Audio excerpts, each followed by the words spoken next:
রাজধানী ঢাকাসহ সারা দেশে সড়ক দুর্ঘটনায় 8 জন নিহত হয়েছেন। এর মধ্যে ঢাকায় 3 জন ও ঢাকার বাইরে 5 জন নিহত হন।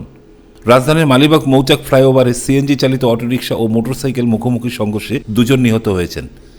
নিহতরা হলেন অটোরিকশা চালক নয়ন তালুকদার ও মোটরসাইকেল চালক ইয়াসিন আরাফাত আশিক। বৃহস্পতিবার সকালে মগবাজার ফ্লাইওভারের মৌচাক অংশে এই ঘটনা ঘটে।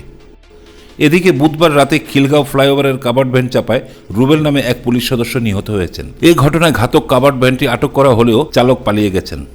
রাজশাহীর পুঠিয়া উপজেলায় বালুবাহী ট্রাক উল্টে অন্তত 4 জন নিহত হয়েছেন। বৃহস্পতিবার সকাল 7:15টার দিকে রাজশাহী নাটোর মহাসড়কের পাশে এ মর্মান্তিক দুর্ঘটনা ঘটে। এই ঘটনায় আরও একজন গুরুতর আহত হন। অন্যদিকে ঝিনাইদহে সবজি বোঝাই ট্রাক চাপায় রিনা খাতুন নামে এক নারী নিহত হয়েছেন। বুধবার রাতে সদর উপজেলার গোয়ালপাড়া বাজারে এ দুর্ঘটনা ঘটে। পুলিশ জানায়, রাস্তা পারাপারের সময় ঝিনাইদহ থেকে মাগুরাগামী একটি সবজি বোঝাই ট্রাক তাকে চাপা দিয়ে পালিয়ে যায়। হাফিজুর রহমান, আয়না টেলিভিশন।